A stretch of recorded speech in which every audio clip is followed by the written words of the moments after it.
I hated myself so much. And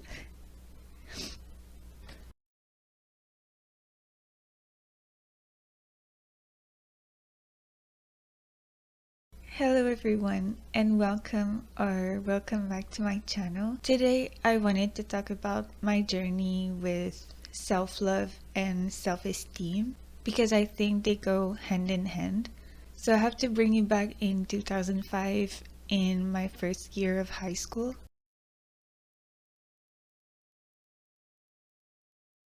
So the thing is, this girl really hates herself and she hates her crooked smile, her curly hair, her brown eyes, her troubled skin, and her skinny body.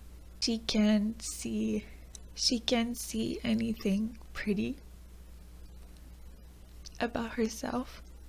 She doesn't want a mirror in her locker because she thinks that if she has one, people would think that she thinks she's pretty, and she doesn't want other people to think that she thinks she's pretty. She wants people to know that she doesn't think she's pretty, that she thinks she's ugly. She hates looking at herself in the mirror because it's a painful reminder of how ugly she thinks she is. In class, she writes horrible things about herself in her hands.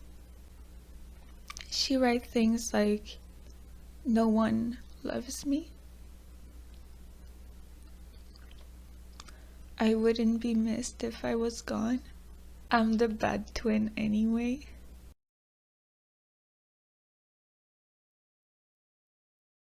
And other terrible things like that. Every day she would fill her hands and her mind of self-loathing.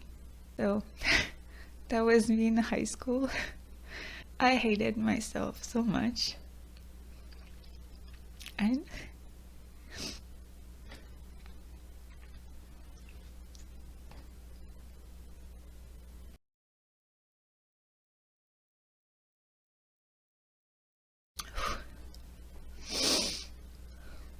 it's painful to look back at.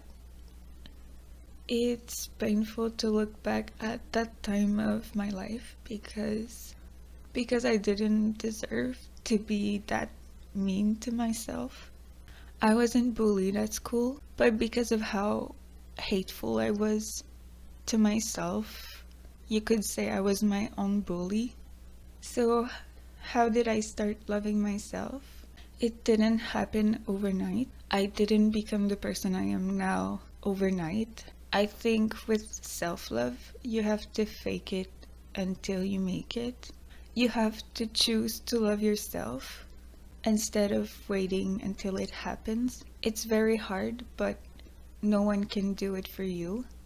When I started trying to love myself, I started probably where a lot of people started. I would buy tons of bath stuff and face mask and other things like that because I thought that's what I needed to do to love myself. I remember at the start of my journey when I told a coworker that I was taking one bath a week.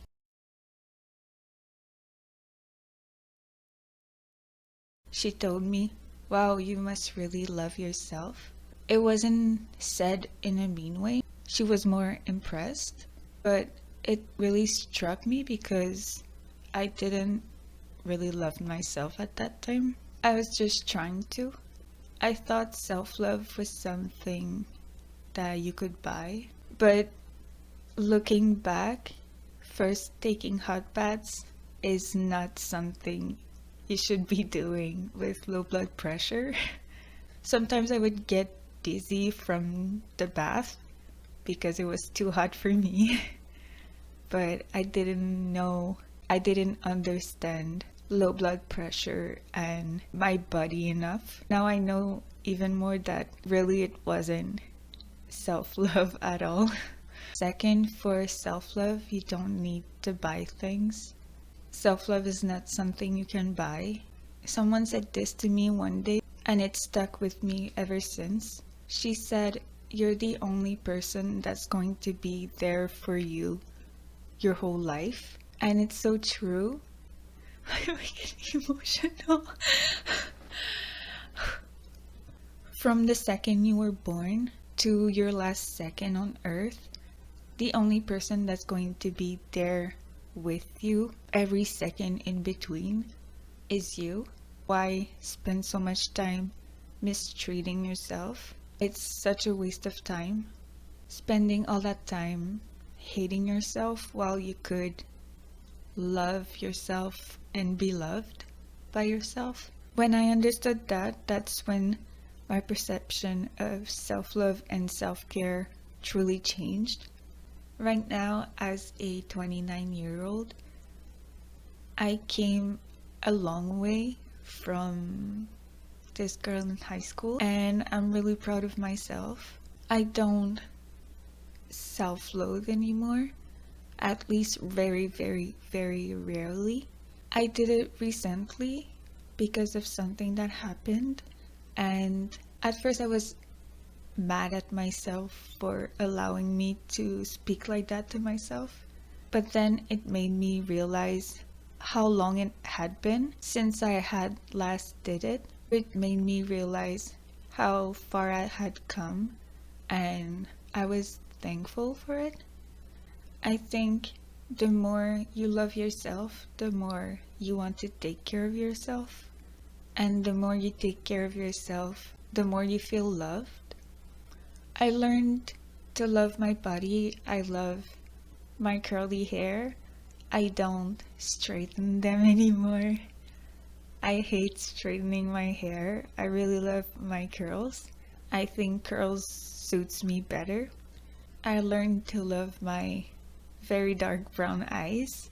I used to really hate them, but now it's one of my favorite features on my face.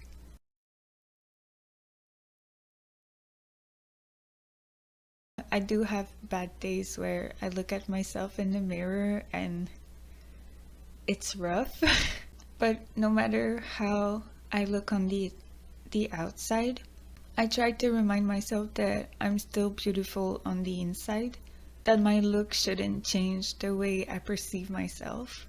I'm not perfect, and I know I could love myself more and better. That's what I'm working on. Self-love is a lifelong journey. You constantly have to relearn to love yourself at every stage, but I truly think that it's worth it. In the next video, I'm going to talk about how I practice self-love.